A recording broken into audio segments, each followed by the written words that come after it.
my first exposure, this is my first big problem.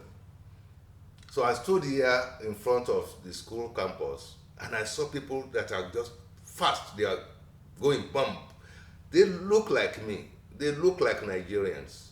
And I asked them, they look at me and say, hey, what's up? I want to tell them what's up. I want to tell them I don't know where to go. I don't know, but they send me what's up and I want to talk, but they are gone.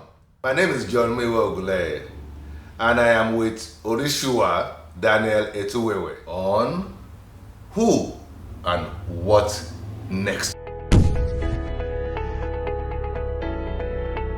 This is Orishua Daniel Etuwewe once again, and I'm in the city of Auckland.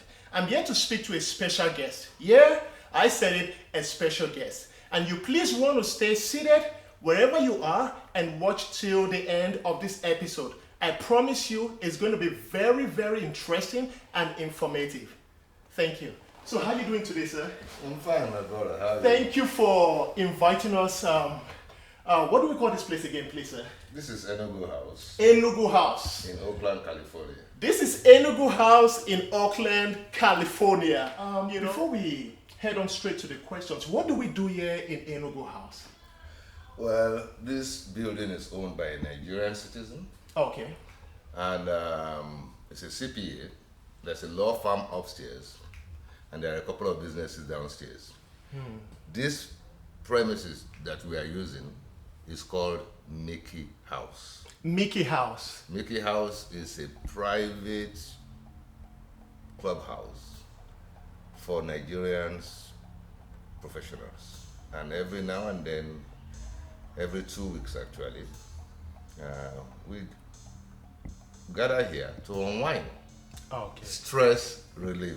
Stress relief. Yes. I love that. It's needed. Yes. It's needed. And thank you for having us in Mickey House. This is actually my first time stepping into Mickey House, and Mickey House has been in existence for over 20 years, 30 years. For over 20, 30 years. It's a very noble, quiet home away from home. So the whole idea, we call ourselves Mickey Brothers. Mickey Boys. And the idea is, America throws a lot of curbs at you.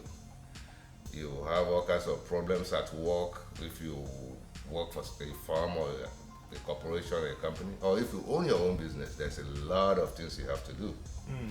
And that puts a lot of stress on you. You're very right. So we found that we are brothers keepers. Every 2 weeks, we want a place, an avenue where we can just throw away all that is all the negativity outside. Just come here, you feel at home with people like you, of like minds. And the whole idea is to just be able to laugh, to talk, to make jokes, and to unwind, to take away all the stress. You come back tomorrow renewed and start a new day. I love that. Yes. Yes. So, who is Mr. My name is John Miwa Ogule, and I'm a Nigerian. I would say I'm a Hausa man. I grew up in Zaria, in Kaduna State, and I speak Hausa, and but I'm a Yoruba man, and that's primarily what it is. Oh, okay. John Miwa Ogule. Okay, do you mind me asking, sir, what part of the Western region are you from? Very good. If I tell you my nickname is Akoko Man. I'm an Akoko man. I'm from Ondo State, Akoko Division. My village is in Afin, Akoko. Afin, Akoko. Akoko is, they have Akoko in Ondo State and they have Akoko in Edo State. Both of them are very close to each other, but they have a boundary demarcation. So you have Akoko, some Akoko people are in Edo State. Some Akoko people are in Ondo State. I happen to be an Akoko man from Ondo State. So my whole region is called Akoko. My real village is called Afin, A-F-I-N. Okay. But I grew up in the northern part of Nigeria. Okay. Born and bred in northern part of Nigeria. Okay. So please, sir, what's your story like? how did you immigrate to the United States? And at what age, if you don't mind? Very good question. Well, I came here as a kid, technically. After graduating from high school in Nigeria, I didn't do very well in they call it WAEC. They have 3 levels, grade 1, grade 2, grade 3. I came out in grade 3 with 4 papers. So I had to take what they call GC, General Certificate of something. Yes, sir. Yeah, to take 3 more papers to have enough. So I did. That took a couple of years, and I now have enough credits to go to a university in Nigeria. That was whatever. To Ahmadu University in Zaria, at Congo campus. And I was supposed to start in January, but meanwhile I was working for Nigerian Railways in Zaria, and I had a friend, Michael. Well, Michael, if you're hearing this, it's true. Okay. Michael sits right next to me, and his whole ambition is to come to United States to go to school. And one day, he had a pamphlet that thick, and all day, I saw him writing. At lunchtime, I asked him, Michael, what is this book that you've been so busy? Inside of that pamphlet is all schools and colleges in America. And he bought 30 aerograms. There used to be an aerogram that is some kind of blue paper. It's a 1 sheet. He already stamped. And you write and fold it and mail it out. So he already wrote 27. He picked 27 schools out of that and sent request for admission information. He had 3 and he was tired. So I asked him, can you give me these 3? He gave it to me, and I technically copied what he wrote. Okay. Let me look at how you write your letter. So I just wrote the same thing. I just opened the booklet and picked 3 schools. I picked 1 school in Tampa, Florida. I picked Ohio State University in Ohio. And I saw a school in California, I said Lincoln University. I said, oh, Abraham Lincoln, that is beautiful. Let me take. And I wrote. Now, that time Nigeria was so good. You mail these letters out, in 2 weeks, you get a response. That is, within 2 weeks, the letter has left Zaria, made it to America, and America has responded, and back in Zaria, I'm having admission paper. All of a sudden, I have 3 forms to fill out. Even though I did not have an ambition, this was in October. And this was in the 80s or in the 70s? This was in the 70s. This was actually 1975. I wasn't born then. This was in the 70s. In 1975 October is when Michael and I went through that episode of the story I just told you. And by November 1975, I had 3 admissions. This is the first time that I'm actually thinking, oh, it is possible to actually go to the United States. Not until that day, I have not thought about going abroad. Just mind you, I just told you that I had admission in Ahmadu University, Congo campus, that the session is going to start in January. So I'm not looking to go to America at all. It just fell on my lap. And I don't even have a passport. So it's like, you're going to go to America where you need a passport. So all of a sudden I'm hustling for passports, and I got my passport. And one crazy thing happened. I just took my admission papers and my passport, and I went to the American consulate in Kaduna. And I told the man, I want to go to America. He looked at me and said, you are so naive. He said, no, the admission papers is just one thing that you have to have. Then he gave me a list of 5 things that you have to do.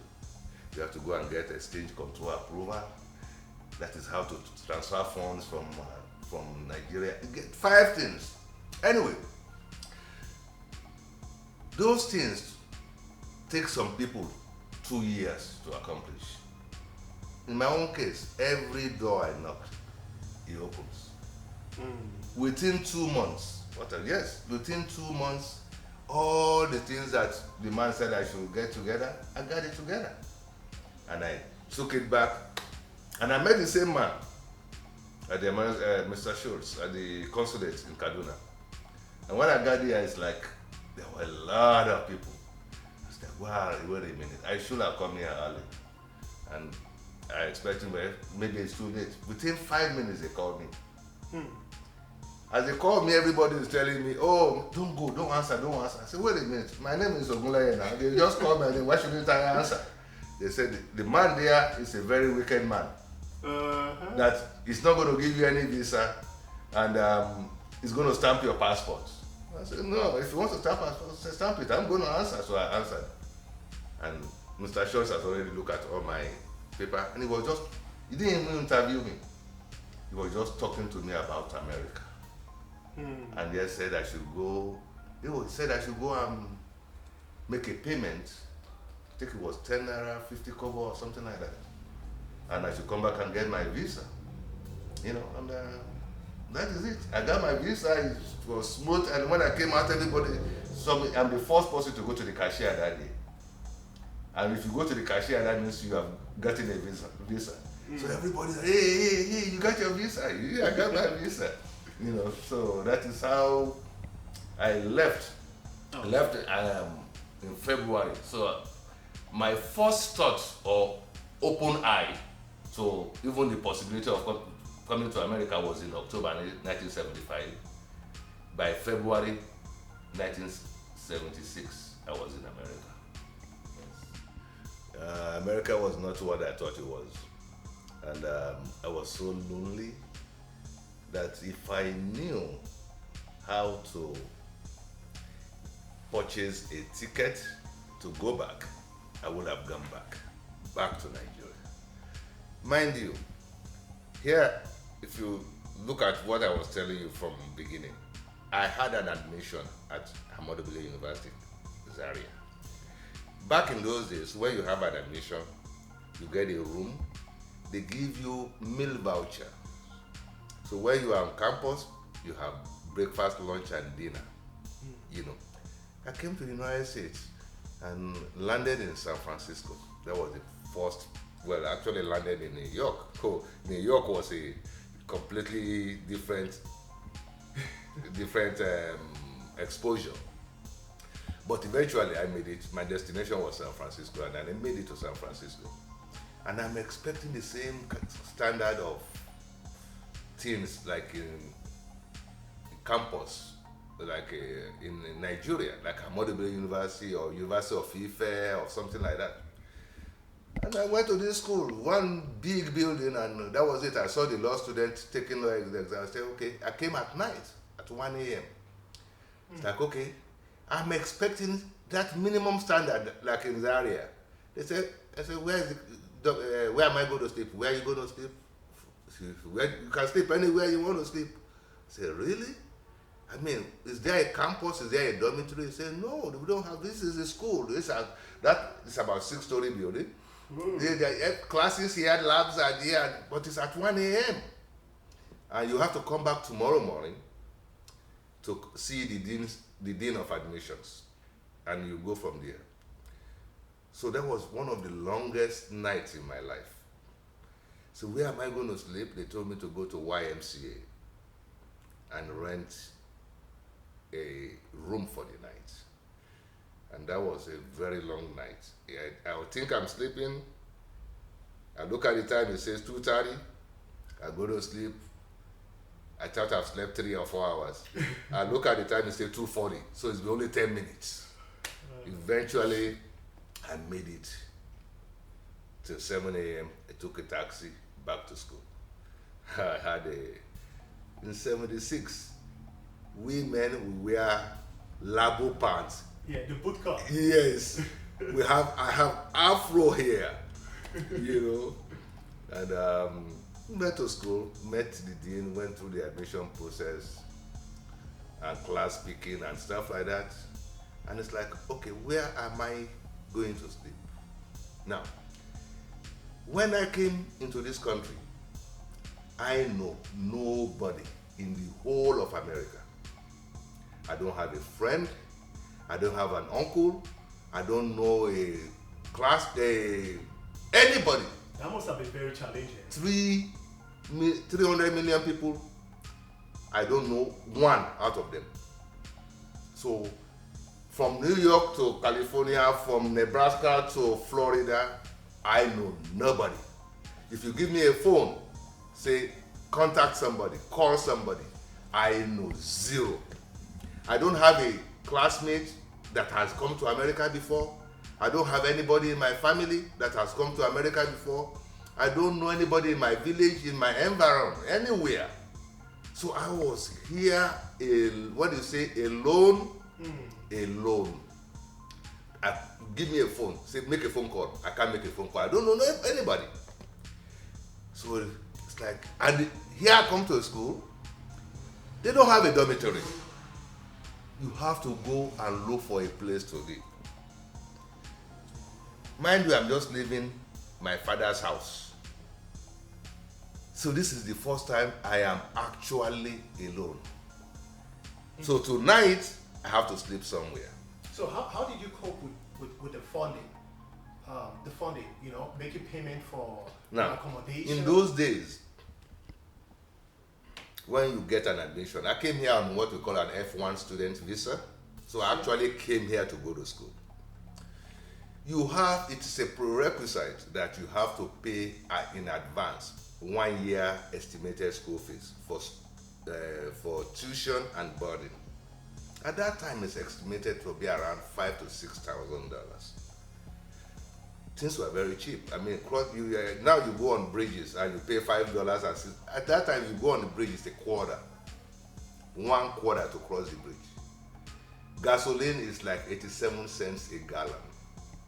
Apartments in San Francisco, my 1-bedroom apartment where I first lived and I had a roommate was $135 a month in 1976. So now I have about $5,000 or $6,000 on campus. So when you are talking about $135 a month for apartment, you know you have a lot of money. But I am coming into a country that I don't know how to get apartments. I don't even know where I'm going to sleep that first night. I'm holding my briefcase. I have my monkey jacket, my afro here. So definitely people knew that you were a foreigner. Yeah, and my first exposure, this is my first big problem. So I stood here in front of the school campus and I saw people that are just fast. They are going bum. They look like me. They look like Nigerians. And I asked them, they look at me and say, hey, what's up? I want to tell them what's up. I want to tell them I don't know where to go. No, but they send me what's up and I want to talk, but they are gone. I look at this is a crazy country. They just asked me a question, what's up? And I want to tell them what's up, but they're not stopping. They're gone. Only one guy. And my godfather, Eric Omokaro, is a Nigerian. Eric Omokaro looked at me, and he spoke broken language to me. He said, hey, Ojaman, you just come. And say, he looks like I should just hold his feet. He said, then he asked me, so where you they go now? I said, I don't know. He said, what? You don't know? What do you mean you don't know? I mean, where are you going? I see your suitcase. And I said, I don't know. He said, he asked me all the general questions. You have an uncle, you know anybody? How will you come meet? I have to take you with me. You can't just stay here, you know.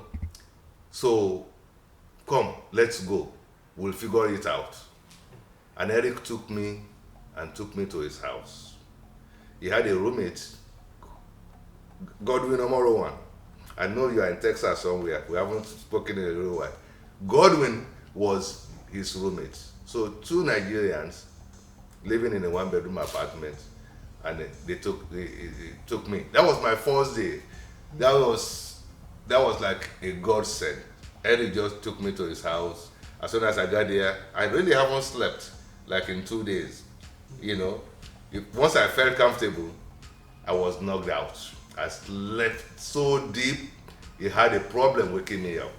He was thinking of actually calling the ambulance because of how deep I was sleeping. So that is it. That's my first day. If I had the knowledge of how to get back, I had some money on me, but they were in traveler's checks. You know, you can't really go, I don't really know how to go and spend traveler's checks. Generally, you're supposed to go into the bank and they'll convert it into funds. Now you probably can do that. But at that time in 76, I don't know knowledge. I didn't know. If I really know how to go back, I probably would have made a U-turn and gone back to Nigeria. But after that first day, I survived it, and then that was the toughest day. After that, things got progressively easier. So sorry, sir, I'm going to take you back. Okay. You know, what were your parents' reactions when you told them, hey, Dad, I think I'm going to move to America. I'm going to leave this admission I have here in Nigeria and move to the United States to go study? Wow. Yeah, back in those days, there's God, and then there's my father. You know, my father is like the man mountain. So when I got the admission, I told him, I said, Daddy, I showed him my papers. He looked at it. He said, what is all this? I said, Daddy, I have admission in America. I want to go to America. I was 20 years old. It's like, are you kidding? Get out of here. Where do you think I'm going to get the money to send you to America? It's like, well, I was sad. But it wasn't a deep kind of sadness, because I still have Ahmadu University in my back pocket. Mm-hmm. So I went to sleep. The following day, the man called me and said, you know what, I discussed this with your mom. And if you want to go, we'll support you. I said, really? I want to go. And that is after he said, if you want to go, we'll support you. Just let me know what you need. That is after he said that is when I actually started looking for passports and doing all those things that actually eventually brought me to America. But in the process, we had to send about $5,000 US. Now, at that time, Nigerian naira was about 1.5, almost 2 to American dollar. So sending $5,000 US really cost me about 3,000 Nigerian naira. Now, 3,000 Nigerian naira was a lot of money, because I work in the accounts department in the Nigerian Railways Corporation. So I'm privileged to know how much my father's salary is. There is no way he could have sent me to America based on his salary. My mom had a primary 6 education. After she finished having children, she started a small business with about £1, about £1, 1 shilling. And she started doing meat, take it to a pub, and they will she saute it, and people will buy it, and she was selling out within 2 hours. And she doubled it, sell out. Eventually, from that £1 investment, she owned a restaurant. Now, the money that brought me to America is from that restaurant, not from my father's salary. And at that age, I already knew that I am not going to be working for anybody. I have really, in America, since I've been here, I've only worked for somebody for 3 months. I've always been on my own. I never worked, and it was compulsory that I work for that 3 months. So I knew from my mother. See, my mother would say primary 6, and making 10 times my father, who is a civil engineer. So I knew I wasn't going to be I'm Wow. definitely going to be a businessman. A businessman. Yes, yes. And that's what eventually propelled me into business. I came here to the United States to study business administration. I did business administration and economics for my bachelor's degree. I did marketing management for my master's program. So I went into business. Even when I was in school, that 1 year school fees that I brought from Nigeria to America Yes, sir.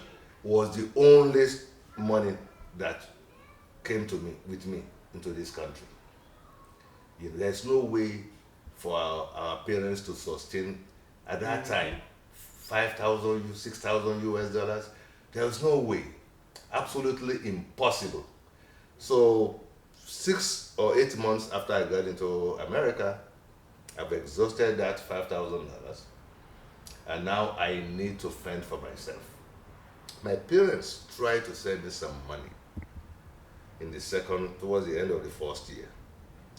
But that money got stuck in the Central Bank of Nigeria, their exchange. That is the beginning of Nigeria's problem. I'll tell you a short story.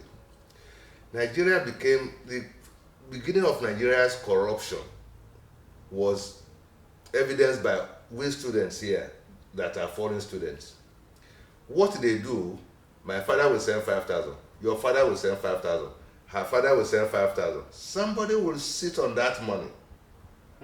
They take all the 5,000, 6,000, 7,000 that is sent for foreign students, they sit on it and make by the time this pot will be in several million.